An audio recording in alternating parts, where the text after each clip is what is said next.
Jesus organiza todo o discurso em duplas. Se você observar a narrativa desde o começo, e detalhe, observar a narrativa desde o começo é observar as molduras narrativas. Então, quem está ouvindo Jesus são publicanos, e pecadores, 2. Depois você tem os que murmuram. Os que murmuram são fariseus e escribas, 2. Aí Jesus vai falar de ovelhas que não estão perdidas e de ovelhas perdidas. Uma moeda que se perdeu e moedas que não se perderam, e de um filho que se perde e um filho que não se perdeu. Então perceba que esse esquema dúplice percorre toda a narrativa. Tá.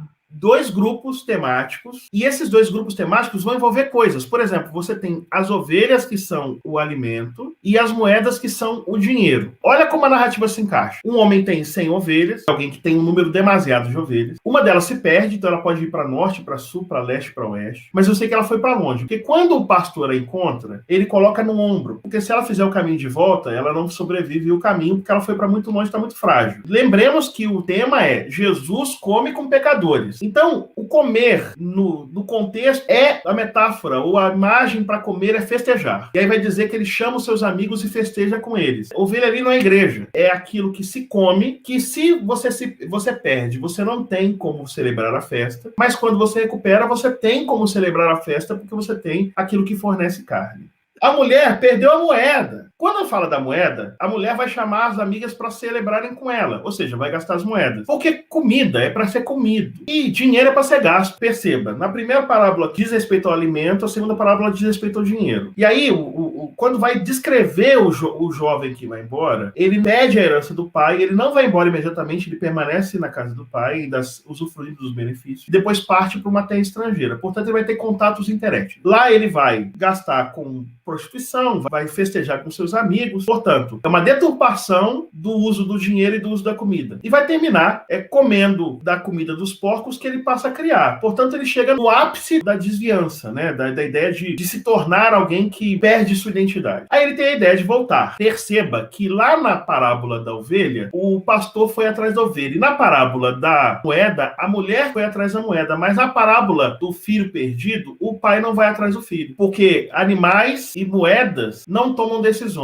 Homens, sim. É a ideia do respeito às deliberações, inclusive equivocadas, dos indivíduos. Não é livre-arbítrio. Se a gente colocar livre-arbítrio aqui, a gente estraga o texto. Aqui é para dizer que a liberdade humana precisa ser respeitada até o direito de fazer besteira. O animal é procurado, a moeda é procurada. O indivíduo vai embora e o pai deixa. Quando ele volta, ele vai receber as sandálias para os pés, é uma indicação de dignidade, mas ele vai receber o anel de selar. Anel de selar é o que dá acesso à riqueza. O econômico, quando vai dar acesso à riqueza, só dá acesso à riqueza por meio do selo que vem do anel de selar. Portanto, mais do que a moeda, mais do que dar uma moeda, é dar o acesso à riqueza por meio do anel. Mais do que dar um animal de pequeno porte, que é uma ovelha, é dar um novilho. A parábola, portanto, é para dizer que nesse judaísmo da retribuição imanente, do errou, vai pagar, e se você estiver sofrendo, você está sofrendo porque é justo. Ou seja, é uma forma de afirmar uma meritocracia burra. Ou seja, se você está pobre, é culpa tua, se eu estou rico, é porque eu sou justo. Então ele está denunciando a meritocracia para dizer o seguinte: não há problema de buscar uma ovelha e de consumir e celebrar o animal que se recupera. Não há problema de se celebrar a moeda que se recupera. Até gastar a moeda e até consumir a ovelha. A moeda é mais cara que a festa que ela dá depois. Mas a moeda é para dar acesso a isso. A parábola é para dizer que quando a vida se recupera, comamos a comida e gastemos o dinheiro. A pergunta original era por que Jesus está comendo com esses indivíduos que estão bebendo a bebida que eles compraram com dinheiro e comendo os animais que eles tinham ou que eles compraram. Jesus contou uma história, começando a falar de uma coisa razoável, que é uma ovelha que se perde e as pessoas celebram, e uma moeda que se perde, para depois dizer que quando eles perguntam por que está celebrando a festa, por que está comendo e bebendo, gastando dinheiro, ele está dizendo, está gastando dinheiro porque mais importante do que a comida e mais importante que o dinheiro é a vida humana. E aí ele enquadra esses que são inquisidores, ele enquadra no menino que ficou, que fala assim, esse teu filho pro pai. E aí o pai fala, esse teu irmão estava vivo e reviveu, estava morto e foi achado. Essa é a resposta de Jesus para os seus inquiridores. Eu estou aqui comendo porque, como o pai que não vai atrás do filho, mas que quando o filho vem e celebra, está vivo e celebra a vida, eu tomo parte com isso e eu financio isso, eu participo disso. Porque o pai não vai, mas fica esperando e fica no caminho. O caminho é uma temática de Lucas. Eu gosto muito que na terceira parábola Lucas fala 2 vezes, estava morto e voltou à vida, que é a diferente praticamente do perdido apenas que veio antes. Então ele está colocando mais elementos para agredir. E tanto é o que você está falando, que no capítulo 16 ele vai falar a parábola do administrador astuto, que é gaste, use as coisas que você tem, os relacionamentos, para fazer amizade e gastar. E depois ele vai fazer o rico e o Lázaro, que aí ele vai fazer a transição.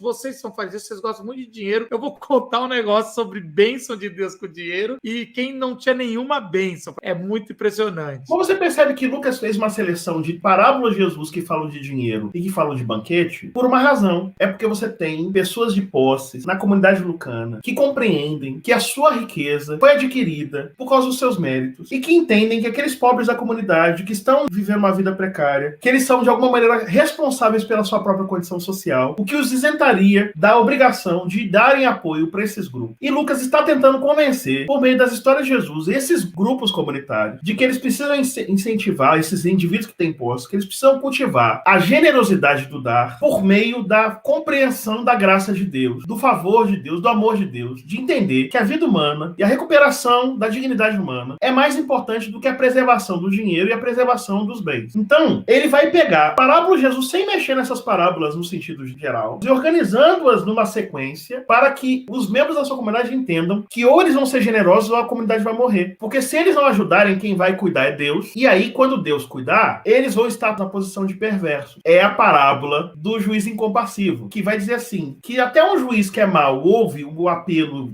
repetido de uma mulher que precisa, quanto mais Deus não ouvirá os seus pequeninos. É para dizer o seguinte: se vocês não ajudarem e forem piores do que os juízes incompassivos do mundo, os caras que são perversos, que não temem a Deus, não temem ninguém, se vocês forem piores do que esses, essas pessoas não vão faltar a elas não, mas vocês vão perder a oportunidade de serem canais de bênção e assim compreenderem o evangelho de forma mais plena. Ou seja, ele faz uma reforma social, ele provoca uma reforma social, uma reflexão social, sem precisar pegar elementos da compreensão de distribuição de renda, por exemplo, do estoicismo, ou do epicurismo, ou de alguma filosofia oriental ou romana. Ele constrói isso a partir do discurso de Jesus e a partir da ideia da dignidade inerente do ser humano e também da função do indivíduo que é beneficiado com algum tipo de ajuda, de ele também compreender que essa ajuda precisa ser uma ajuda que é valorizada. Tanto é que na parábola do banquete não existe uma instrução apenas para os indivíduos que vão negar o convite, o que tem uma fazenda, o que vai se casar, o que vai cuidar de boi, não dá tempo de falar, mas tem uma série de elementos e informações nesse texto, que são elementos e informações que são muito apropriados para aquele contexto. É uma parábola muito verossímil. Mas ele também vai colocar um certo peso nos indivíduos que são convidados. Os indivíduos que são convidados, que recebem beneficência, eles também têm responsabilidade. Eles não podem abrir mão do convite de qualquer jeito, eles não podem chegar de qualquer jeito ali. Tem equilíbrio nessa maneira de construir a ideia de resolver problemas sociais. Porque o que está diante dos olhos da comunidade